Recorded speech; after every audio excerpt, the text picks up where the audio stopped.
بسم اللہ الرحمن الرحیم۔ میرے دوستو، اکثر آپ نے تو دیکھا ہوگا جب بندہ 50 55 60 سال کا ہو جاتا ہے تو اس وقت بندے کی نظریں کمزور ہو جاتی ہیں کہ کچھ نظر نہیں آتا، آندھا پن ہو جاتا ہے اور بندہ اپائج کا مریض ہو جاتا ہے، چلنے پھرنے سے قاصر ہو جاتا ہے، جب بندہ مریض بن جاتا ہے، گھر میں رہتا ہے، کبھی باہر نہیں چل سکتا، یعنی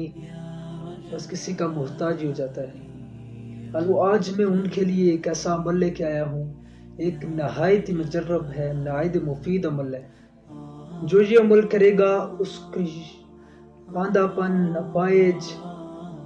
یہ معذوری، اس طرح انشاءاللہ تعالی اللہ اس کو ختم کر دے گا،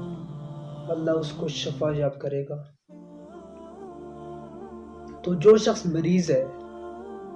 لیکن ڈاکٹروں کی میڈیسن کھا کھا کے اس کو شفا نہیں ملتی، اس کو صحت نہیں ملتی، تو اس کے لیے ایک نہایت ہی عمل ہے، اس کے لیے ایک مجرب عمل ہے۔ یہ عمل جو کرے گا اس مریض کو اللہ تعالیٰ جلد از جلد صحت یاب کریں گے، جلد از جلد شفا یاب کریں گے۔ میرے دوستو، جو شخص بیہوش ہو جاتا ہو 2 گھنٹے یا کئی گھنٹوں تک، کئی دنوں تک بیہوش ہو جاتا ہو،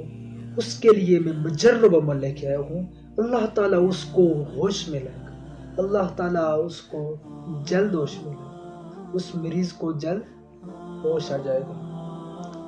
میرے دوستو، اب عمل بتانے جا رہا ہوں، اب غور سے سنیں، اب آپ غور سے سنیں گے تو آپ کو سمجھ آئے گی۔ جو شخص 1000 مرتبہ یا سلاموں کو پڑھے گا، کبھی مرتے وقت آندھا، اپائج، معذوری، چلنے پھرنے سے قاصر، اللہ تعالیٰ اس کو صحت یاب دیں گے۔ اور جو شخص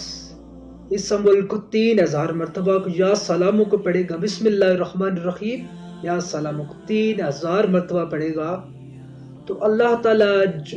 مریض پر پھونکے گا، مریض پر یہ عمل کرے گا، اللہ تعالیٰ اس مریض کو جلد از جلد صحت یاب کرے گا، اللہ تعالیٰ اس کو شفا دیں گے اس مریض کو۔ تو جو شخص بیہوش ہو جاتا ہو، کئی دنوں تک بیہوش ہو جاتا ہو، وہ شخص اس 300 مرتبہ یہ عمل کرے، یا رحمانو یا سلامو، یا رحمانو یا سلامو، 300 مرتبہ یہ عمل کرے، اللہ تعالیٰ اس کو جو بیہوش ہوتا ہے، اللہ تعالیٰ اس کو جلد از جلد ہوش میں لائیں گے۔